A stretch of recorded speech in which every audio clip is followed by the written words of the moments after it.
Since the world went into a lockdown to fight COVID-19, most parts of the global economy have taken a major hit. However, things seem to be doing very well for one company in particular. Please subscribe our channel. We are talking about video conferencing provider Zoom Video Communications. Zoom went public in the USA in April 2019 for an issue price of $36 per share.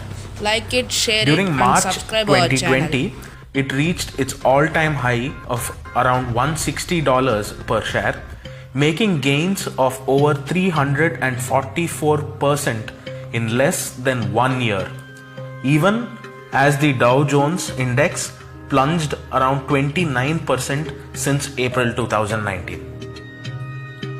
Zoom has managed to successfully use COVID-19 as a marketing tool. Since the lockdown was announced, Zoom has emerged as the most popular alternative for several institutions. Corporates are using Zoom for meetings, while schools and colleges have adopted Zoom for conducting live online classes.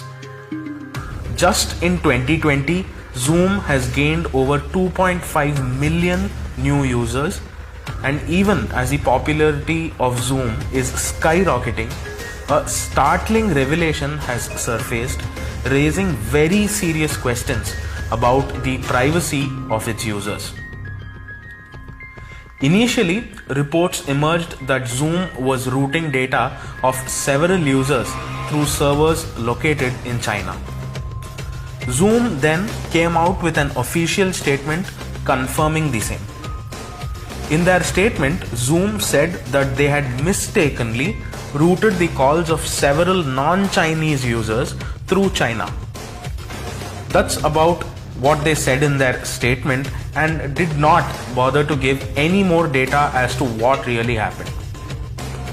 As you go digging deeper, more and more Chinese connections keep appearing.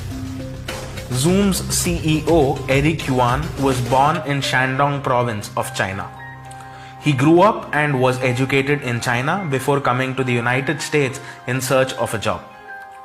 Yuan was featured for the first time this year in the Forbes list of billionaires after the dramatical surge in the price of Zoom share.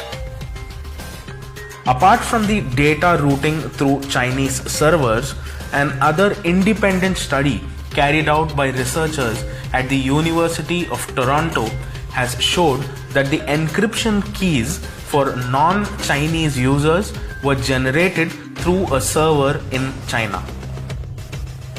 A very valid question might be coming up in your minds. So what? So what if data was routed through Chinese servers? So what if the encryption keys were generated in China? For this, you need to first understand Chinese privacy laws. China's National Intelligence Law from 2017 requires that all organizations give the government access to any data that they request. In short, this means that the Communist Party of China has free access to all data passing through China. So, in short, the Chinese government could view any of Zoom's video calls which were routed through China and also has access to the keys to decrypt the so-called secure calls whose encryption keys were generated in China. To really understand the magnitude of the issue, keep this in mind. The Defense Minister of India, Rajnath Singh, used Zoom to communicate with the chiefs of the Army, Navy and Air Force this year on the Army Day. And there is a possibility that China may have access to several such confidential meetings. To be honest, this is nothing new. If you're wondering why it is taking so long for the world to get 5G, thank the same Chinese privacy law. Governments around the world have made it clear to telecom companies that they are not to use Chinese infrastructure to set up 5G networks, as under the same law, Chinese manufacturers would be liable to share all your data with the Chinese government on their request. Future wars won't be fought man to man, but computer to computer. Cyber warfare is the next big threat the world faces. At this crucial stage, it is extremely important to protect our data. The first step to protect ourselves would be to stop using apps like Zoom, who seem to have no concern for our Subscribe our privacy. channel.